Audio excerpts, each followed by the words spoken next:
Shalom, everybody. This is Rabbi Stuart Dowerman from Interfaithfulness, where we're building bridges, where history builds walls. Today, I'd like to share with you a drash on the story of Jacob wrestling with the heavenly being at a place called Peniel.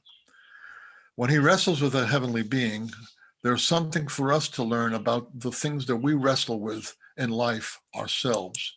So let's take a few minutes to look at this marvelous story from our Torah.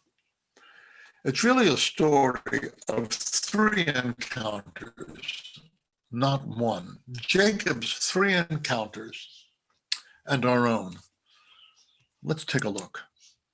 Here's a little context for you. He's on his way to encounter his brother, who he hasn't seen in 20 years. And the last time he saw his brother wanted to kill him and was waiting until the father died so that he could kill Jacob, because he felt, rightly so, that Jacob had stolen his birthright and taken his father's blessing. Now it's 20 years later. And Jacob got up that night. He took his two wives, his two slave girls, and his 11 children and forded the Yabok. He took them and sent them across the stream, and then sent his possessions across in a bunch of bundles that he wanted to use to influence his brother. And Yaakov was left alone. And then some man, a heavenly being, wrestled with him until daybreak. When he saw that he did not defeat Yaakov, he struck Yaakov's hip socket so that his hip was dislocated while wrestling with him. The man said, "Let me go, because it is daybreak." But Yaakov replied, "I won't let you go unless you bless me." The man asked, "What is your name?" He answered, "Yaakov, Yaakov, the one who supplants, Mr. Wheeler Dealer." That was his name. Then the man said, "From now on, you will no longer be called Yaakov, but Israel, because you have shown your strength to both God and men and have prevailed." Yaakov asked him, "Please tell me your name." And he answered, "Why are you asking about my name?" and blessed him there. Yaakov called the place Peniel, face of God, because I have seen God face to face, yet my life was spared. And as the sun rose upon him, he went on past Peniel, limping at the hip. That is why to this day the people of Israel do not eat the thigh muscle that passes through the hip socket, because the man struck Yaakov's hip in its socket.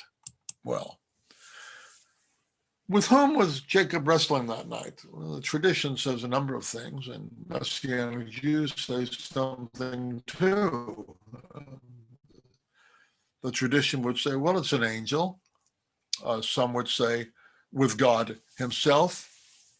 Some would say, really, it's an angel representing God himself. And some Messianic Jews would say he's wrestling with the pre-incarnate Messiah. I think that's stretching it a bit, as appealing as it might be to some people.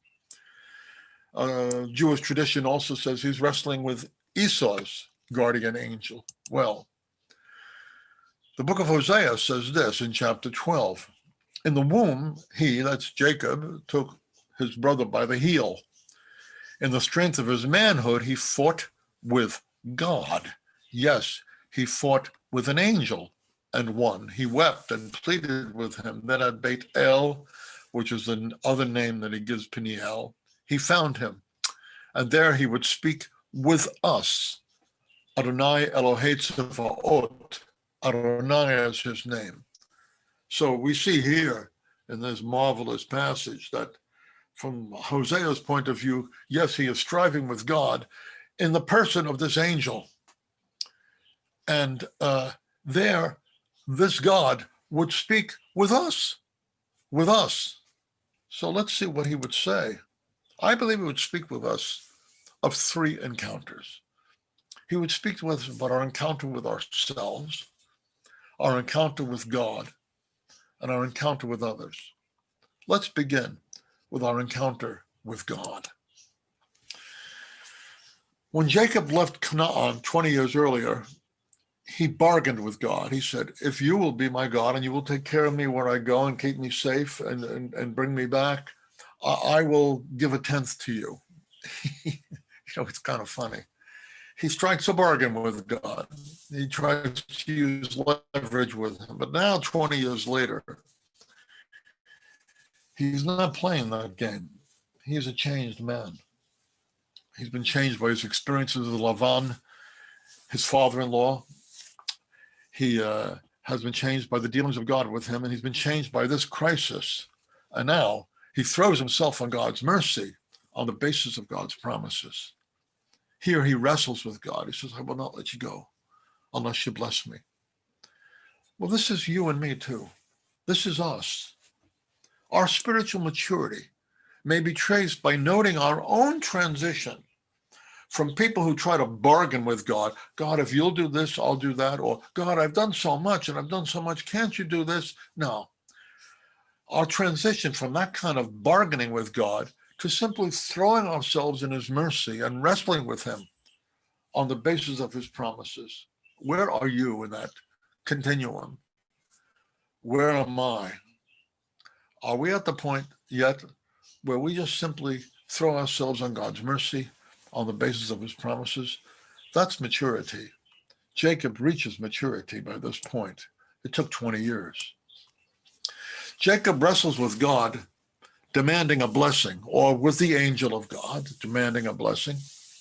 And Jacob becomes Israel, Mr. Supplanter, Mr. Wheeler Dealer, becomes the one who showed strength in wrestling with God and prevailed. Wow, what an image. What an image that is. Wow. How is changing the name a blessing? Because it embodies a revolution in how Jacob will see himself from now on. This is tremendous. He's no longer going to see himself as Mr. Supplanter, Mr. Wheeler Dealer, Mr. Strike a Bargain. He's now Mr. Showed strength with God, wrestled with God, and prevailed. From now on, he walks with a limp. So as to never forget the transformational nature of this encounter.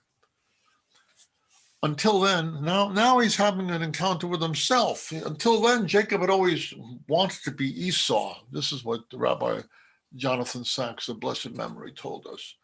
He always wanted to be Esau. He wanted to be the firstborn with a double blessing. He wanted his father, a double inheritance. He wanted his father's blessing. Jacob wanted to be the father's favorite. He was always measuring himself against his brother. Who do you measure yourself against? Who do you want to be instead of being yourself? It's a terrible place to be, always comparing yourself with others.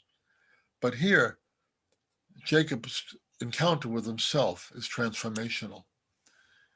Having a new name and therefore a new sense of self, he's at last able to meet his brother, not as a competitor and not as an obstacle.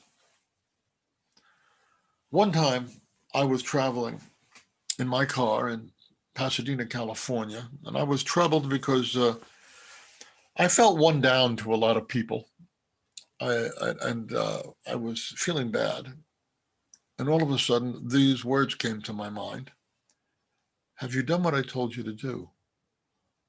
A little while later, I realized something rather striking. I believed that God had spoken to me.